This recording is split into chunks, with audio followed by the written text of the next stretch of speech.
بسم اللہ الرحمن الرحیم۔ السلام علیکم دوستو، دنیا بھر کی خبروں میں آج آپ سنیں گے، لیکن اس سے پہلے اگر ہو سکے تو لائک اور سبسکرائب کا بٹن ضرور دبا لیں۔ شکریہ۔ امریکی صدر جو بائیڈن جو اپنی بڑھتی عمر، کمزور پڑتی یادداشت اور حریف صدارتی امیدوار ٹرمپ کے ساتھ مباحثے میں ناکامی کے بعد سے شدید دباؤ کا سامنا کر رہے ہیں، اور اس دوران ایک ہی دن میں دو الگ الگ پریس کانفرنس میں فاش غلطی کر بیٹھے۔ امریکی صدر 81 سالہ جو بائیڈن نے پریس کانفرنس میں اپنی نائب صدر کملا ہیرس کو ٹرمپ کہہ کر مخاطب کر دیا۔ صدر جو بائیڈن نے کہ دیکھیں کہ اگر نائب صدر ٹرمپ اگر اہل نہ ہوتی تو میں کبھی ان کو بطور نائب صدر کبھی نہ چنتا۔ پھر اچانک انہیں اپنی غلطی کا احساس ہوا اور اپنی غلطی درست کی۔ تاہم دوستو، تب تک شرکا کے کہکوں سے کمرہ گونج اٹھا تھا۔ امریکی صدر جو بائیڈن نے یہ غلطی اس وقت کی جب وہ نیٹو اجلاس کے چند گھنٹے بعد منعقد ہونے والی اپنی پریس کانفرنس میں یوکرینی صدر کو غلطی سے صدر پیوٹن کہہ دیا، جس پر یوکرینی صدر اور دیگر شرکا نے تعجب انگیز انداز میں صدر جو بائیڈن کو دیکھا تھا۔ دوستو، یاد رہے کہ صدر جو بائیڈن کی زبان اکثر اوقات پھسل جاتی ہے اور مبینہ طور پر وہ بھول جانے کی بیماری میں بھی مبتلا ہیں، جس کی جانب ڈیموکریٹس رہنما اور ووٹر توجہ بھی دلاتے رہتے ہیں۔ سوشل میڈیا پر صدر جو بائیڈن کو ان کے مخالفین بلکڑ اور عمر رسیدہ ہونے پر صدارتی الیکشن کے لیے نااہل قرار دے رہے ہیں۔ تاہم اس کے باوجود صدر جو بائیڈن صدارتی الیکشن میں ایک بار پھر میدان میں اتر گئے اور اکثر ریاستوں کی حمایت حاصل کرنے میں کامیاب ہو گئے، لیکن حریف امیدوار ٹرمپ کے ساتھ مباحثے میں بہتر کارکردگی نہیں دکھا سکے۔ اس کے بعد ڈیموکریٹس رہنماؤں اور ووٹرز کا صدر جو بائیڈن پر صدارتی الیکشن سے دستبردار ہونے کا دباؤ بڑھ گیا تھا۔ امریکی صدر کا یہ بھی کہنا تھا کہ عمر وہ واحد چیز ہے جو کسی حد تک دانش فراہم کرتی ہے، اور ٹرمپ کے مقابلے میں ڈیموکریٹس کے سب سے موزوں امیدوار ہیں۔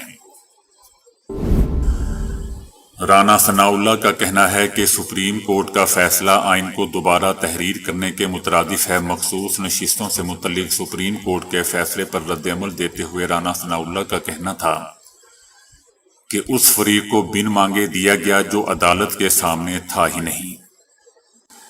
ان ایم این ایز کا بیان حلفی ہے کہ وہ آزاد منتخب ہو کر سنی اتحاد کونسل میں شامل ہوئے ہیں۔ رانا ثناء اللہ کا کہنا تھا کہ عدالتی فیصلے عام آدمی کی سمجھ میں بھی آنے چاہیے، انصاف ہونا نہیں چاہیے، انصاف ہوتا نظر بھی آنا چاہیے۔ ایسے فیصلے جو سمجھ سے بالاتر ہوں وہ کبھی ملک اور قوم کے مفاد میں نہیں ہوتے۔ ایک فیصلہ آیا تھا جس سے کسی کو بن مانگے آئین میں ترمیم کا اختیار دیا گیا تھا۔ آئین میں بن مانگے ترمیم کا اختیار دینے کے فیصلے کو قوم نے سالوں بھگتا ہے۔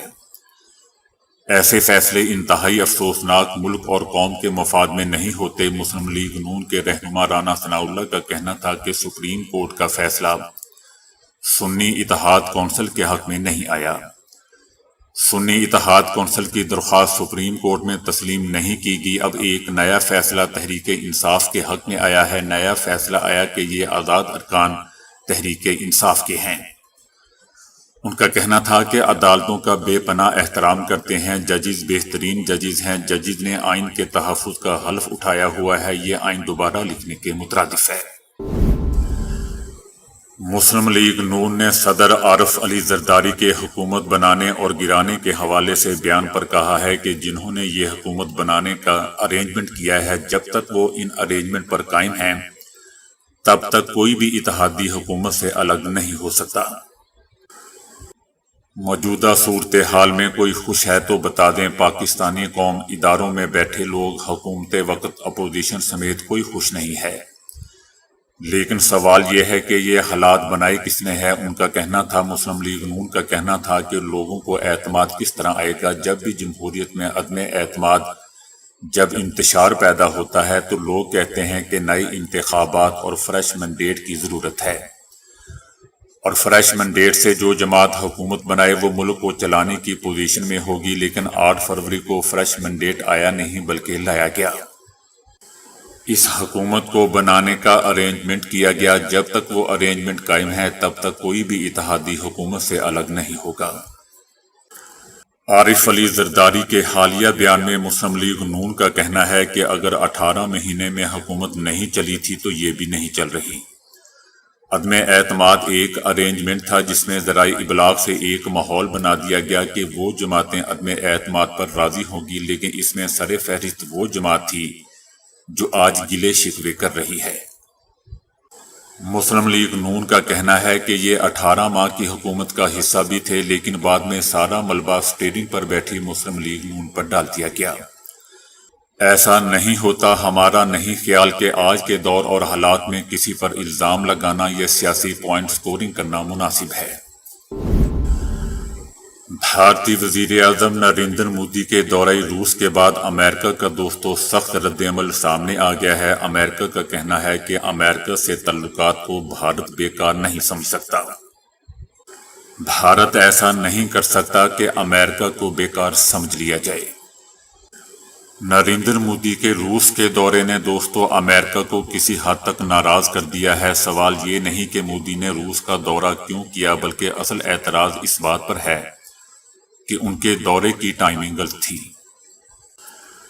نریندر مودی کا دورہ دوستو اس اعتبار سے علامتی حیثیت اختیار کر گیا کہ جس وقت وہ روس میں روسی صدر پیوٹن سے گلے مل رہے تھے، تب امریکہ میں معاہدہ شمالی بحر اوقیانوس کی تنظیم نیٹو کی 75ویں سالگرہ کی تقریبات منعقد کی جا رہی تھیں۔ یہ جشن امریکی صدر جو بائیڈن کے کہنے پر منایا گیا۔ امریکی حکام نے خیال ظاہر کیا ہے کہ بھارتی وزیر اعظم کے روس کے دورے کی ٹائمنگ غلط تھی اور اس کے نتیجے میں بھارت امریکہ تعلقات پر کسی حد تک منفی اثرات مرتب ہو سکتے ہیں۔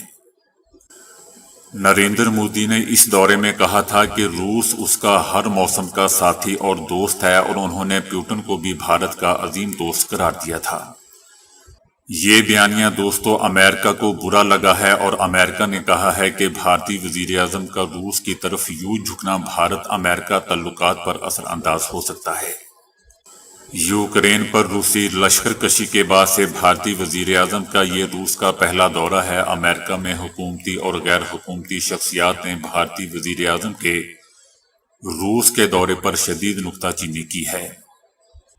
امریکی حکام کا کہنا ہے کہ صدر جو بائیڈن کے لیے نریندر مودی کا روس کا دورہ بہت تکلیف دہ تھا، اور یہ بات بھارت کو بتا دی گئی ہے کہ اس دورے کے نتیجے میں بھارت کے لیے امریکہ میں آپشنز گھٹ جائیں گے، کم ہو جائیں گے۔ امریکہ نے جولائی کے آغاز پر بھارت سے نریندر مودی کے روس کے دورے کی ٹائمنگ پر اعتراض کیا تھا اور امید ظاہر کی تھی کہ امریکہ میں نیٹو کی 75ویں سالگرہ کے موقع پر بھارتی وزیر اعظم روس کے دورے سے گریز کریں گے، جس پر اب امریکہ کا کہنا ہے کہ بھارت کو امریکہ سے دوستی بے وقت نہیں سمجھنی جانی چاہیے۔ امریکہ نے بھارت کو خبردار کیا ہے کہ روس کو طویل المیعاد دوستی اور اشتراک عمل کے لیے زیادہ ترجیح نہ دی جائے۔ امریکہ کا کہنا ہے کہ ہم نے بھارت سمیت دنیا کے ہر ملک کو بتا دیا ہے کہ روس سے دوستی اور اشتراک عمل بڑھانے سے گریز کیا جائے، کیونکہ روس طویل المیعاد بنیاد پر قابل اعتبار نہیں ہے۔ امریکہ کا مزید کہنا ہے کہ امریکہ اور یورپ کے لیے چائنا سب سے بڑا خطرہ ہے اور روس اس سے قربت اختیار کر رہا ہے۔ روس کبھی بھارت کو چائنا پر ترجیح نہیں دے سکتا۔ ایسے میں بھارت کے لیے روس سے قریب ہونا کسی بھی اعتبار سے زیادہ سود مند نہیں ہوگا، کیونکہ چائنا سے بھارت کے تعلقات زیادہ خوشگوار نہیں ہے۔ اس حوالے سے بھارتی قیادت کو بہت سوچ سمجھ کر چلنا چاہیے۔ عدالت نے عمران خان کی 9 مئی کے 3 مقدمات میں عبوری ضمانت خارج کرنے کا تحریری فیصلہ جاری کرتے ہوئے کہا ہے کہ 2 سرکاری گواہوں نے بیان دیا ہے کہ 7 مئی کو شام 5 بجے زمان پارک میں میٹنگ ہوئی، جس میں پی ٹی آئی لیڈرشپ کے 15 لوگ موجود تھے۔ اس حوالے سے بتایا گیا کہ میٹنگ میں ہدایات دی گئیں کہ اگر عمران خان کی گرفتاری ہوئی تو ڈاکٹر یاسمین راشد کی قیادت میں ورکرز کو اکٹھا کیا جائے۔ فیصلے میں کہا گیا کہ پروسیکیوشن کے مطابق میٹنگ میں فیصلہ ہوا کہ گرفتاری پر فوجی تنصیبات، سرکاری عمارتوں پر حملہ کر کے حکومت پر دباؤ ڈالا جائے گا۔ اور 9 مئی کو اسلام آباد روانگی سے پہلے عمران خان نے ویڈیو بیان دیا کہ اگر انہیں گرفتار کیا تو ملکی حالات سری لنکا جیسے ہوں گے۔ عدالت نے کہا کہ 9 مئی کی منصوبہ بندی کی، جبکہ ان سے اشتعال انگیزی کے لیے بنائے گئے ویڈیو میں استعمال ہونے والے آلات برآمد ہوئے ہیں۔ فیصلے میں کہا گیا کہ درخواست گزار کے وکیل کے ان دلائل میں وزن نہیں ہے کہ درخواست گزار کو سیاسی انتقام کا نشانہ بنایا جا رہا ہے۔ عدالتی فیصلے میں کہا گیا کہ مجرمانہ سازش سے پرامن اجتماع میں تخریب کاری بن جاتا ہے، اشتعال انگیز پیغام دینا اور اسے آگے پھیلا کر آرمی تنصیبات، جناح ہاؤس اور سرکاری عمارتوں پر حملہ تخریب کاری کے زمرے میں آتا ہے۔ عدالت نے اپنے تحریری فیصلے میں کہا کہ درخواست گزار اس فعل سے اپنے قانون پر عمل درآمد کے بنیادی حقوق کھو بیٹھا ہے، کیونکہ عبوری ضمانت معصوم فرد کا حق ہے، نہ کہ اس کا جس نے پی ٹی آئی کی دیگر قیادت سے مل کر سازش کر کے ریاست کے خلاف جنگ کی۔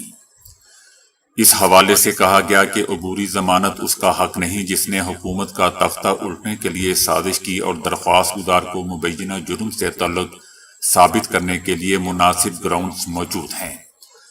فیصلے میں کہا گیا کہ عمران خان کی عبوری ضمانتیں خارج کی جاتی ہیں۔ حزب اللہ کے سربراہ نے کہا ہے کہ دشمن اسرائیل تھک چکا ہے اور اب اس میں جنگ کرنے کی ہمت نہیں ہے۔ انہوں نے الاقصی طوفان آپریشن میں لبنان کی حزب اللہ تحریک کی شرکت پر زور دیتے ہوئے کہا کہ الاقصی طوفان آپریشن کے آغاز سے ہم خود کو اس میں شامل ہونے کا پابند سمجھتے تھے اور ہم خود کو اس کا حصہ سمجھتے ہیں۔ ان کا کہنا تھا کہ ہمارے مقاصد دن بدن پورے ہو رہے ہیں اور دشمن ہر روز تھکتا جا رہا ہے، اور صہیونی فوج کے مختلف عہدیدار اس کا اعتراف بھی کر رہے ہیں۔ ہماری کارروائی دشمن کو شمال میں انگیج رکھے ہوئے ہے اور عملی طور پر 1000 اسرائیلی آفیسر اور فوجی وہاں رہنے پر مجبور ہیں۔ ان کا مزید کہنا تھا کہ غزہ کے لیے لبنان سے حمایتی محاذ کا مقصد دشمن کو تھکا دینا اور اسے غزہ پٹی میں جنگ کو اپنے حق میں موڑنے سے روکنا ہے، اور آج ہم دیکھ رہے ہیں کہ دشمن کی فوج حزب اللہ کے خوف کی وجہ سے شمال سے انخلا کرنے میں ناکام ہے۔ ہم اپنی جنگ کے ذریعے دشمن کو غزہ کے خلاف جارحیت سے روکنا چاہتے ہیں۔ غاصب صہیونی حکومت کو معلوم ہونا چاہیے کہ اگر وہ شمالی محاذ پر جنگ روکنا چاہتی ہے تو اسے غزہ پر جارحیت روکنا ہوگی۔ ان کا کہنا تھا کہ غاصب صہیونی حکومت کے بیرونی حامی یعنی امریکہ کو بھی سمجھ آ گیا ہے کہ شمالی محاذ پر جنگ کا خاتمہ غزہ میں جنگ کے خاتمے پر ہی منحصر ہے۔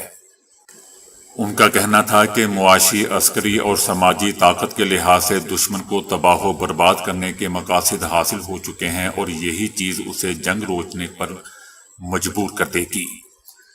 ان کا کہنا تھا کہ دشمن اس وقت اپنی تاریخ کے بدترین دور سے گزر رہا ہے اور 7 اکتوبر 2023 کے آپریشن طوفان الاقصی کی تحقیقات میں بھی اس کی کئی کمزوریاں واضح ہوئی ہیں۔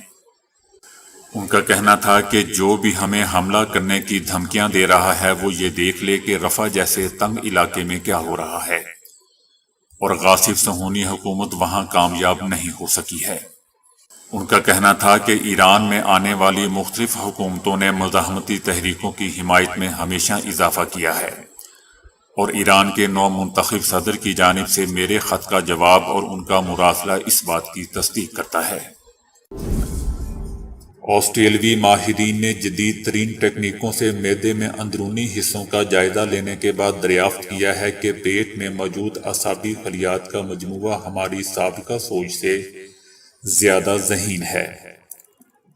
یاد رہے دوستو کہ جس طرح اعصابی خلیات ہمارے دماغ میں پائے جاتے ہیں، اس سے ملتے جلتے اعصابی خلیے ہمارے پیٹ میں بھی ہوتے ہیں، جو غذا کے ہضم ہونے سے متعلق کئی کاموں میں خصوصی اہمیت رکھتے ہیں۔ یہ خلیے ہمارے معدے کی دیواروں کے سکڑنے اور پھیلنے سے لے کر کھانا ہضم ہونے تک درجنوں کاموں کی نہ صرف نگرانی کرتے ہیں بلکہ ضرورت پڑنے پر پیٹ معدے کے پٹھوں کو حکم بھی جاری کرتے ہیں۔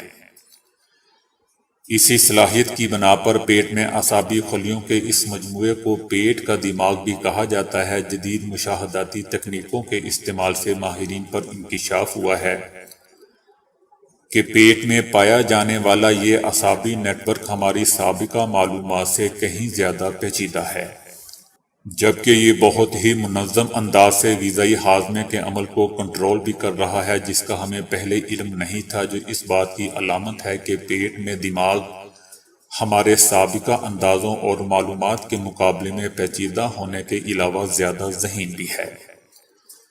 یہ دریافت بہت اہم ہے، لیکن اسے مکمل ہرگز نہیں کہا جا سکتا، کیونکہ ابھی پیٹ میں موجود اعصابی خلیوں سے متعلق ابھی بہت سے سوالوں کے جوابات ملنا باقی ہیں۔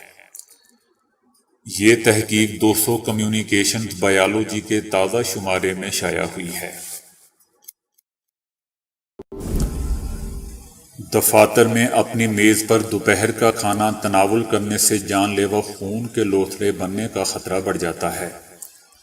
یہ بات نیوزی لینڈ میں ہونے والے ایک طبی سروے میں سامنے آئی ہے۔ ڈاکٹر رچرڈ بیسلے کی سربراہی میں نیوزی لینڈ کے میڈیکل ریسرچ انسٹی ٹیوٹ کے سروے کے مطابق اکثر دفتری ملازمین وقت کی کمی کے باعث افراتفری میں اپنے کام کی جگہ پر ہی دوپہر کا کھانا کھاتے ہیں، جس سے خون کے لوتھڑے بننے کا خطرہ دگنا زائد ہو جاتا ہے۔ ڈاکٹر رچرڈ کے مطابق زیادہ بیٹھنے کا طرز زندگی موٹاپے، شوگر اور امراض قلب کا سبب بنتا ہے۔ تاہم بہت کم لوگوں کو معلوم ہے کہ دفاتر میں کم جسمانی سرگرمیاں صحت کے لیے فوری خطرہ بن جاتی ہیں۔ دوستو، یاد رہے کہ خون کے لوتھڑے بننے سے جسم میں خون کی روانی متاثر ہوتی ہے، جس سے کسی شریان میں خون بند ہو جاتا ہے یا دل کا دورہ پڑ جاتا ہے۔ تو دوستو، ابھی کے لیے اتنا ہی۔ ویڈیو کو لائک اور شیئر کرنے کا بہت بہت شکریہ۔